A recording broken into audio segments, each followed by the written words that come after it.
Hello everyone, welcome to my channel Hindi tarot tech 222। मैं हूँ पल्लवी। कैसे हैं आप सभी लोग? आई होप आप सभी अच्छे होंगे। सो गाइस, आज इस रीडिंग में ये देख रही हूँ जिस भी पर्सन के साथ आप डील कर रहे हैं, क्या है इस पर्सन के late night emotions, feelings, thoughts आपको लेकर, आपसे जुड़े हुए रिश्ते को लेकर। क्या देर रात ये पर्सन आपको याद कर भी रहे हैं या नहीं कर रहे हैं, तो किस तरह से और क्या, ये सभी चीजें मैं इस रीडिंग में कवर कर रही हूँ। व्यूअर्स, आपको बस और बस ये याद रखना होगा, रीडिंग ये जो भी है वो जनरल और एक कलेक्टिव है, तो आपको अपने आप को हर एक बात में जबरदस्ती फिट नहीं करना। बजाय अपने आप को हर एक बात में जबरदस्ती फिट करने के, आपको औरों के लिए छोड़ना होगा। रीडिंग का मैं कोई क्राइटेरिया नहीं बना रही, यानी कि ये जो भी रीडिंग है व्यूअर्स, वो मैरिड अनमैरिड, लड़का लड़की कोई भी बेझिझक होकर देख सकता है। एक टाइमलेस रीडिंग होगी, तो जब भी आपके सामने आएगी आप बेझिझक होकर इसे देख सकते हैं। आपको बस और बस अपना फोकस अपने पर्सन के ऊपर बनाए रखना है जिनके लिए आप ये रीडिंग देख रहे हैं, और जानना चाह रहे हैं कि देर रात के पर्सन किस एनर्जी में है और आपको लेकर कैसा महसूस कर रहे हैं। गाइड कीजिए universe, please divine, please archangels, please holy angels, please spirit guide, मुझे गाइड कीजिए। देर रात मेरे व्यूअर्स के पर्सन की एनर्जीज क्या हैं? स्पिरिट गाइड मुझे गाइड कीजिए और बताइए। You have support, minimize guilt, listen to your guardian angel, experience rebirth, break addiction।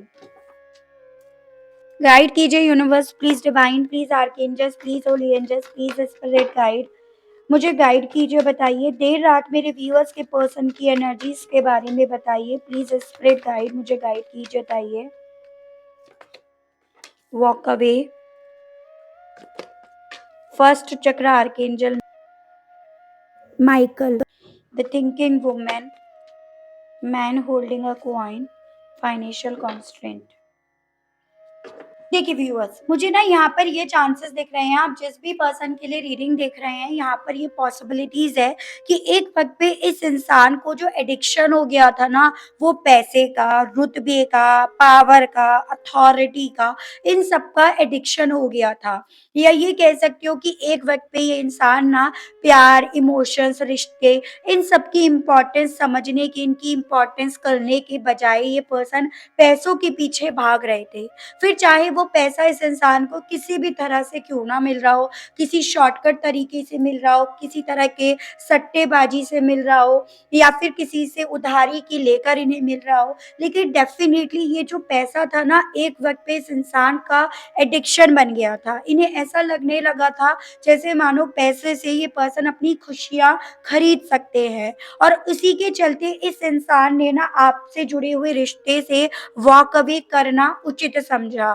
बजाय आपका सपोर्ट करने के, बजाय आपका सहारा बनने के, ये पर्सन ना आपकी ज़िंदगी से चले गए। और यही इस इंसान ने सबसे बड़ी भूल करी उस चीज़ को। अब ये पर्सन जब फाइनेंशियली लेवल पर ये पर्सन पूरी तरह से खाली अपने आप को देख रहे हैं, या फाइनेंशियली लेवल पर जब इस इंसान के पास इन्हें कुछ नहीं बचा है, तब इनका वही एडिक्शन टूट रहा है, वही एडिक्शन इन्हें टूटता हुआ नजर आ रहा है। तो उस एनर्जी, उस स्टेट ऑफ माइंड में मुझे ये दिख रहे हैं।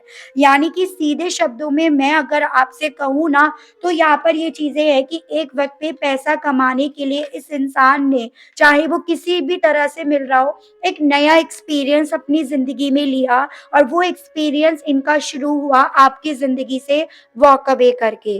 ठीक है, आप जितना ज्यादा इस इंसान से सपोर्ट की, सहारे की उम्मीद कर रहे थे, उतना ज़्यादा ये इंसान आपको सपोर्ट देने की बजाय अपने पैसों के पीछे भाग रहे थे।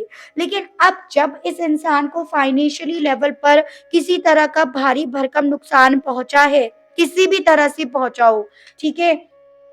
चाहे वो शॉर्टकट इन्होंने किसी पैसे वाले से शादी कर कर ही क्यों ना लिया हो, और जब वहाँ पर इस इंसान को रोज नए-नए एक्सपीरियंस मिल रहे हैं, जब इस इंसान को वहाँ पर प्यार की अहमियत समझ में आ रही है, या रिश्ते की नींव कितनी ज़्यादा इम्पोर्टेंट होती है, जो नींव प्यार से बनती है, उसकी इम्पोर्टेंस जितना ज़्यादा इस इंसान को समझ में आ रही है, उतना ज़्यादा ये इंसान अपने आप को इस पल में गिल्टी होते हुए पा रहे हैं, उतना ज़्यादा अपने आप को ये पर्सन एक रिग्रेट में देख रहे हैं, वो रिग्रेट जिसका शायद आपको भी बहुत लंबे समय से इंतज़ार था कि ये पैसा एक दिन इस इंसान को निगल लेगा, ये पैसा एक दिन इस इंसान को पूरी तरह से खत्म कर देगा।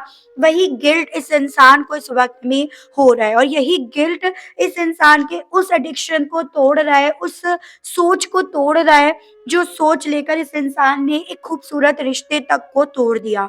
यहाँ पर ये पर्सन अपने अंदर एक नया एक्सपीरियंस, एक नए इंसान को जागते हुए पा रहे हैं इस गिल्ट के साथ कि एज़ एन इस वे में ये इंसान इस वक़्त में जैसे सोच रहे हैं कि भई यहाँ पे कोई भी रिश्ता हो, उस रिश्ते की अगर नींव यहाँ पे स्ट्रॉन्ग नहीं होती है, उस रिश्ते में अगर इमोशंस नहीं होते हैं ना एक-दूसरे के लिए, अगर एक-दूसरे को सुना नहीं जाता तो वो रिश्ता रिश्ता नहीं, वो सिर्फ़ और सिर्फ़ एक मकान होता है, जिसकी चारदीवारी भी है, छत भी है, लेकिन इमोशंस, प्यार ये सब नहीं है, तो वो रिश्ता रिश्ता नहीं है।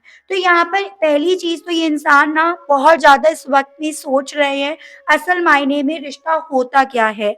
दूसरी चीज़ यहाँ पर ये इंसान सोच रहे हैं, इन्होंने आपको सहारा ना देकर आपकी ज़िंदगी से वॉक अवे करके अपनी ज़िंदगी में वो कर्ज़ अपने ऊपर चढ़ा लिया है जिस कर्ज़ का कोई भी भुगतान नहीं है। तो वो सभी चीज़ें इस इंसान को व्यूअर्स सोचने के लिए मजबूर भी कर रही हैं, वही सभी चीज़ें इस इंसान को यहाँ पर कमज़ोर भी कर रही हैं। तो वो एनर्जी, वो स्टेट ऑफ माइंड मुझे इस पर्सन का इस वक़्त का दिखाई दे रहा है। गाइड कीजिए universe please, divine please, archangels please, holy angels please, spirit guide मुझे गाइड कीजिए, बताइए इस स्टेट ऑफ माइंड के साथ अब व्यूअर्स के पर्सन की फीलिंग्स व्यूअर्स को लेकर क्या बनी हुई है। प्लीज़ डिवाइन मुझे गाइड कीजिए, प्लीज़ स्पिरिट गाइड मुझे गाइड कीजिए, बताइए इस स्टेट ऑफ माइंड के साथ मेरे व्यूअर्स के पर्सन की फीलिंग्स अब व्यूअर्स को लेकर क्या बनी हुई है। प्लीज़ डिवाइन मुझे गाइड कीजिए, बताइए strength, release.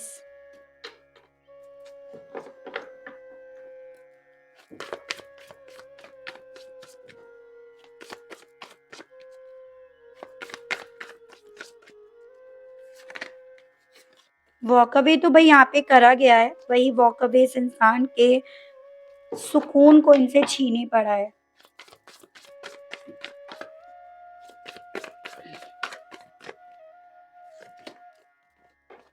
Ten of pentacles, ego,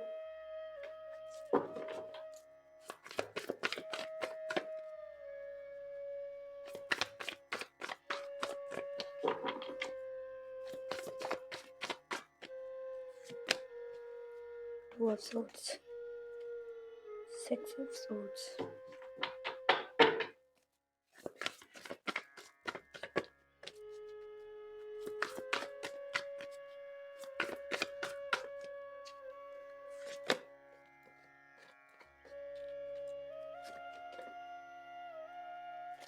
तो सबसे पहले राशियाँ यहाँ पे डिस्कस कर लेते हैं, नंबर्स एंड मंथ। जैसे यहाँ पे है व्यूअर्स आपका Leo, Scorpio, Gemini, Libra and Aquarius, Mithun, Tula and कुंभ राशि जिसमें लिब्रा आपका काफ़ी स्ट्रॉन्ग में है, टॉरस, वर्गो एंड कैप्रिकॉर्न, वृषभ, कन्या एंड मकर राशि, कैंसर, पाइसेस एंड स्कॉर्पियो, कर्क, मीन एंड वृश्चिक राशि और ये है आपका स्कॉर्पियो। तो यहाँ पर ये राशियाँ मुझे दिखाई दी हैं।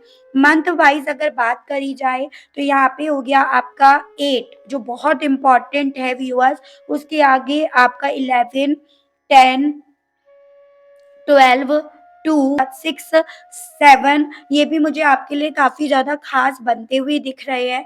जैसे कि मंथ वाइज़ अगर बात करी जाए तो ये हो गया आपका जुलाई, अगस्त, अक्टूबर, जनवरी, फरवरी, दिसंबर, जून, नवंबर, ये मुझे मंथ्स आपके लिए काफ़ी ज़्यादा ख़ास बनते हुए दिख रहे हैं, जो आपसे इसी पर्सन के माध्यम से जुड़े हुए हो सकते हैं। स्पेशली आपको अपने पास्ट से रिलेट करके इन नंबर्स को, इन मंथ को देखना होगा। ठीक है व्यूअर्स? तो देखिएगा व्यूअर्स, यहाँ पर डेफ़िनेटली आपके पर्सन ना इस वक़्त में जितना ज़्यादा गिल्ट में अपने आप को देख रहे हैं, या अपने इन्हें इस चीज़ का गिल्ट जितना ज़्यादा इस वक़्त में खाए जा रहा है कि इन्होंने आपकी ज़िंदगी से, इस रिश्ते से वॉक अवे करके कहीं न कहीं अपने सुख को, चैन को, अपने मन की संतुष्टि को, सबको इन्होंने खो दिया, गँवा दिया। उतना ज़्यादा ये इंसान इस वक़्त में वो हिम्मत तोड़ रहे हैं, जो हिम्मत लेकर, जिस हिम्मत को बटोर कर एक वक़्त पे ये इंसान पैसे में अपनी खुशियाँ ढूँढने चल दिए थे, या पैसों से अपनी खुशियाँ खरीदने चल दिए थे। अब इस इंसान को ये चीज़ें बहुत ज़्यादा तोड़ रही हैं, या इन्हें ऐसा फ़ील हो रहा है कि इस गिल्ट के पीछे का रीज़न भी यही है कि यूनिवर्स डिवाइन इनसे चाहती है कि ये चीज़ों को सही करें। ये यहाँ पे जो इन्होंने आपके साथ अन्याय करा, गलत करा, न्याय नहीं करा, ये उन सभी चीज़ों को अपने आप से, खुद से इस गिल्ट में जाकर सही करें। लेकिन उस चीज़ के लिए ये पर्सन अपने अंदर वो स्ट्रेंथ नहीं बटोर पा रहे हैं, जो इन्हें अब चाहिए आपके सामने आने की, आपको फेस करने की। ये इंसान यहाँ पर सिर्फ़ इसी चीज़ को नहीं महसूस कर रहे कि भई वॉक अवे करके इस इंसान ने अपने सुख और चैन को गँवाया। इन्होंने कहीं न कहीं उस पैसे को चुनकर, उस इस तरह की स्टेबिलिटी को चुनकर, इन्होंने जो इनका ईगो था ना, उसकी भी धज्जियाँ उड़ा दी है। इनका ईगो भी यहाँ पर पूरी तरह से टूट कर जैसे मानो बिखर गया है, वो भी आपके पैरों के नीचे। क्योंकि यूनिवर्स चाहती है कि ये जो भी ईगो लेकर आपकी ज़िंदगी से गए, या वो स्टेबिलिटी ढूँढने के लिए आपके साथ धोखा करके गए, वो इनका ईगो आपके पैरों में आकर गिरे, वही आपके साथ न्याय होगा। तो इनके दिल में ना सबसे ज़्यादा बात ये इन्हें परेशान कर रही है कि अब जो भी काम हो रहा है, वो सब आपके फ़ेवर में हो रहा है। भले उस वक़्त पे इन्होंने आपको सपोर्ट नहीं करा, लेकिन अब ना यूनिवर्स, ये डिवाइन सब आपको सपोर्ट कर रही हैं, सब आपका साथ दे रही हैं, सब आपके फ़ेवर में हैं, और सब जैसे मानो इन्हें अपने खिलाफ जाते हुए नज़र आ रहे हैं। इन्हें इस चीज़ से गुस्सा भी काफ़ी ज़्यादा आ रहा है, जैसे कि एक फ्रस्ट्रेशन होती है ना कि भई कहीं न कहीं सभी चीज़ें आपके फ़ेवर में और इन्हें अपने खिलाफ होते हुए नज़र आ रही हैं। तो इन सभी चीज़ों से इस इंसान की जो सोच है ना, वो आउट ऑफ कंट्रोल भी जा रही है, इन्हें कन्फ्यूज़्ड भी कर रही है। ऐज़ एन कि वही चीज़ है ना कि अब ये वापसी करें आपकी तरफ, तो वापसी करने की स्ट्रेंथ नहीं डेवलप कर पा रहे हैं, और अगर वापस नहीं करते हैं तो ये गिल्ट इन्हें दीमक की तरह एक ना एक दिन तो चाट ही जाएगा। तो वही कन्फ्यूज़न इस इंसान को काफ़ी ज़्यादा रेस्टलेस कर रहा है। जैसे कि कहते हैं ना, पसीने छूट रहे हैं, क्योंकि इंसान यहाँ पे ना अपनी गलतियों को छुपाने की वजह से, या अपनी गलतियों को मुँह से खुद से ना बोलने की वजह से ही तो इतने वक़्त से चुप बैठे थे, खामोश बैठे थे। लेकिन यूनिवर्स चाह रही है, या सारे यूनिवर्स के जो भी इशारे हैं वो इन्हें यही मिल रहे हैं कि ये अपनी गलती को सामने से आकर कन्फ्रंट करें, तभी ये उन सभी चीज़ों से मुक्ति पा पाएँगे। तभी यहाँ पर ना अल्टीमेटली ये पर्सन इस गिल्ट से बाहर निकल पाएँगे। तो वो सभी चीज़ें इस इंसान को, व्यूअर्स, यहाँ पे एकदम से ये होता है ना, सोचने समझने की जो शक्ति है वो मतलब खत्म होती जा रही है। ज़्यादा सोचने के चलते भी इंसान किसी नतीजे पर नहीं पहुँच पाता। तो वो इनकी एनर्जीज़ है, या वो महसूस ये खुद से कर रहे हैं। जितना ज़्यादा ये पर्सन अपने पास्ट को रिव्यू कर रहे हैं, जितना ज़्यादा ये पर्सन अपने पास्ट को देख रहे हैं, उतना ज़्यादा वो पास्ट इस इंसान से माफ़ी की उम्मीद कर रहा है कि ये पर्सन आगे से चलकर माफ़ी माँगे। अगर इन्हें अपनी ज़िंदगी में एक नई डायरेक्शन चुननी है, अगर इन्हें यहाँ पे अब सभी चीज़ों को क्लियर करना है, तो कहीं न कहीं पास्ट को लेट गो करने के लिए माफ़ी माँगनी इन्हें पड़ेगी, तभी इनका मन यहाँ पर सुकून पा पाएगा, या तभी ये जो चैलेंजिंग सिचुएशन है इनकी, वो इन्हें ख़त्म होती हुई नज़र आएगी। उसके बाद भई आपके ऊपर है, आप इन्हें माफ़ करो या ना करो, लेकिन वो जो दीमक की तरह इनका गिल्ट इन्हें चाटे जा रहा है ना, वो एटलीस्ट चाटना बंद करेगा। तो वो फीलिंग्स इनकी यहाँ पर है। कहीं न कहीं क्योंकि ये पर्सन वो स्ट्रेंथ नहीं डेवलप कर पा रहे हैं, इसीलिए ये पर्सन अपने आप को वेटिंग मोड पर डालना ही इस वक़्त में जैसे मानो उचित समझ रहे हैं, या इनको सिर्फ़ एक यही रास्ता नज़र आ रहा है कि इन्हें वक़्त के हाथों पे सौंप देना चाहिए, या इन्हें अपने आप को वेटिंग मोड पर डाल लेना चाहिए, और फिर बहुत सोच समझ कर किसी नतीजे पर इन्हें पहुँचना चाहिए, बजाए किसी हड़बड़ी में आकर, या बजाए अपने तद से बदतर होते हुए हालातों को देखकर घबराने के। तो वो इनकी सोच मुझे यहाँ पर दिख रही है, क्योंकि यहाँ पर ये तो है कि जिस चीज को लेकर, जिस कॉन्फिडेंस के साथ ये पर्सन आपकी जिंदगी से वॉक अवे करे थे ना, चाहे वो ईगो हो, पैसा हो, शॉर्टकट हो, स्टेबिलिटी हो, उन सभी चीजों ने ना इस इंसान के ईगो को, इस इंसान को पूरी तरह से टुकड़ों में डिवाइड कर दिया, पूरी तरह से इस इंसान की ज़िंदगी में तोड़-फोड़ मचा दी, पूरी तरह से इस इंसान के भ्रम को यहाँ पे चकनाचूर कर दिया। तो वो चीज़ें ये फ़ील तो कर रहे हैं, लेकिन वही चीज़ है कि इतना अनहेल्दी इन्होंने ये रिश्ता कर दिया, इतनी अनहेल्दी इनकी हैबिट्स एक वक़्त पे हो गई थी कि अब एकदम से उससे बाहर निकल कर आना या उसके लिए एकदम से माफ़ी माँगना, दोनों ही इनके लिए आसान नहीं बन रहा है। यहाँ पर ये पॉसिबिलिटीज़ है कि उस वक़्त पे आपको अपना घमंड भी दिखाया हो कि ये क्या जो चाहते हैं वो ये हासिल कर सकते हैं, या ये जो चाहते हैं वो इन्हें डेफ़िनिटली मिलेगा, या ये वो सभी चीज़ों को पाकर रहेंगे। तो हो सकता है एक वक़्त पे कुछ ऐसी चीज़ें आपसे आपके मुँह पर कह के भी गए हो, और यही रीज़न बन रहा है सामने से आपके ना आने के पीछे का, मतलब आपको फ़ेस ना करने के पीछे का यहाँ पर ये भी रीज़न बन रहा है। इन्हें कहीं न कहीं ये समझ में तो आ रहा है व्यूअर्स कि इनका जो मन का सुकून है ना, वो अब आप में है। या जो भी इस वक़्त में ये डिप्रेशन के शिकार बनते जा रहे हैं, डिप्रेशन के बीमार होते जा रहे हैं ना, उन सभी चीज़ों से बाहर निकलने का रास्ता वो आपकी तरफ है। उन चीज़ों को ये पर्सन खुद से महसूस इस वक़्त में कर पा रहे हैं। लेकिन वही चीज़ है कि इगोइस्टिक इंसान के लिए ना वापस आना, अपनी माफ़ी माँगना, टूटने के बावजूद भी इतना आसान नहीं होता। तो वही इनके साथ हो रहा है। इन्हें इस चीज़ से जेलसी भी फ़ील हो रही है, भई यूनिवर्स, डिवाइन सब लोग आपका साथ दे रहे हैं, सब जैसे मानो इन्हें अपने खिलाफ जाते हुए नज़र आ रहे हो, तो ऐसा भी यहाँ पर है। तभी तो यहाँ पे जैसे फाइनेंशियली लेवल पर नुकसान पहुँच रहा है, तो वो सब चीज़ें ओवरऑल इन्हें आपके फ़ेवर में जाती हुई दिख रही हैं, ऐसा यहाँ पे है। चलिए, देखते हैं इस एनर्जी के साथ आपसे कन्फेस क्या करना चाह रहे हैं, आपसे कहने की क्या इच्छा है इस पर्सन की। इनके मैसेजेस देखती हूँ व्यूअर्स।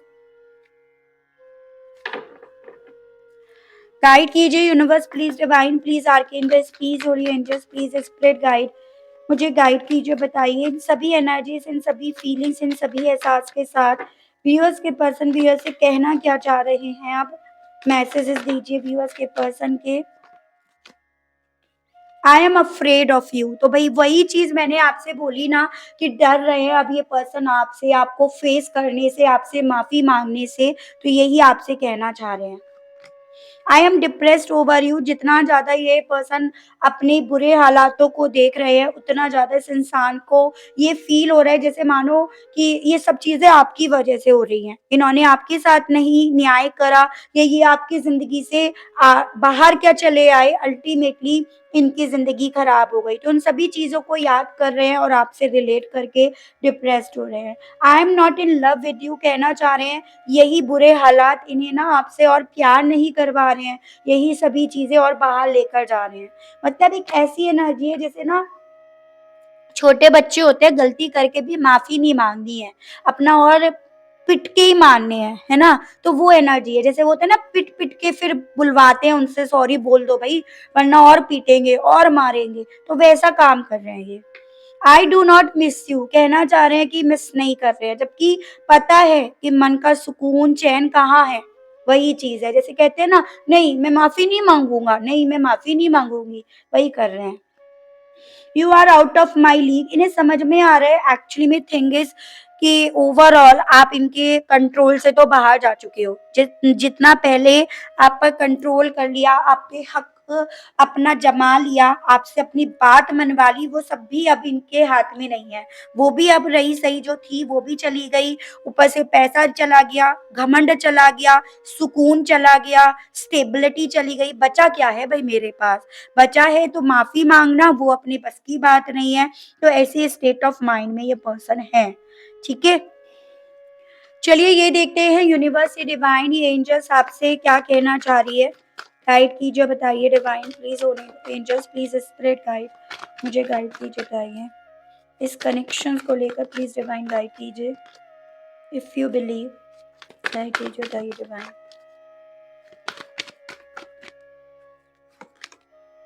Peaceful रेज़ोल्यूशंस,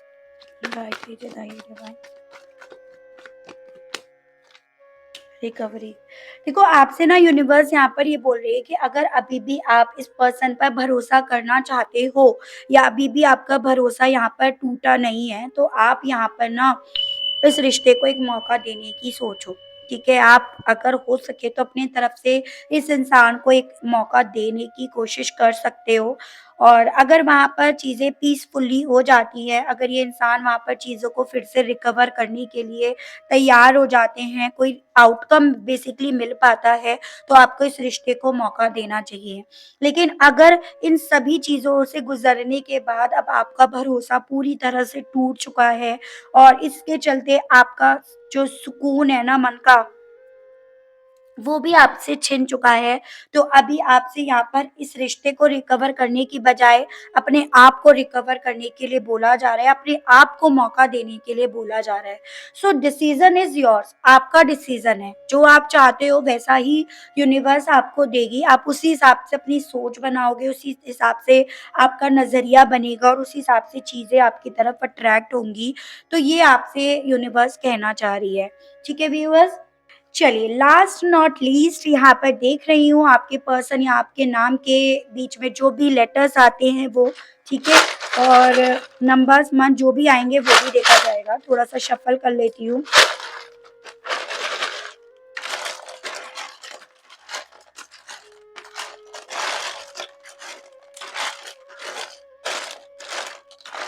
two times, 1, 2। सो सबसे पहले लेटर्स पढ़ेंगे व्यूअर्स, जैसे यहाँ पे है एच, डी, एम, डब्ल्यू भी हो सकता है ये, के। चलिए जी, डब्ल्यू भी आ गया यहाँ पे। अगेन के आया है यहाँ पे। Z, B, U, U, R, H again, N, Q, Z again, K 3 times आया है, तो हो सकता है आप दोनों के नेम में के आता हो। क्यू, एक्स, ठीक है? तो ये लेटर्स हैं। नंबर्स यहाँ पे आपका 6 और 9 यानी कि जून और सितंबर मंथ, 1 यानी कि जनवरी मंथ, 8 यानी कि अगस्त मंथ एंड 4 यानी कि आपका हो गया अप्रैल मंथ। ठीक है व्यूअर्स? तो ये थी रीडिंग। आई होप आप अपने आप को इस रीडिंग से कनेक्ट कर पाए हो व्यूअर्स। आपके कुछ डाउट्स इस रीडिंग के माध्यम से क्लियर हुए हों। अगर आपको इस रीडिंग के माध्यम से थोड़ी भी हेल्प मिली, आप थोड़ा भी कनेक्ट कर पाए, लेकिन स्टिल अभी तक आपने लाइक नहीं करा, तो जल्दी से व्यूअर्स एक लाइक कर दीजिए। चैनल पर पहली बार आए हैं तो सब्सक्राइब करके बेल आइकन को प्रेस ज़रूर से कीजिएगा, ताकि मैं जब भी आपके लिए नई रीडिंग लेकर आऊँ व्यूअर्स, तो उसकी नोटिफ़िकेशन आपके पास ज़रूर से पहुँचे। आज के लिए बस इतना ही, मिलती हूँ मैं नेक्स्ट रीडिंग में। Okay, bye bye.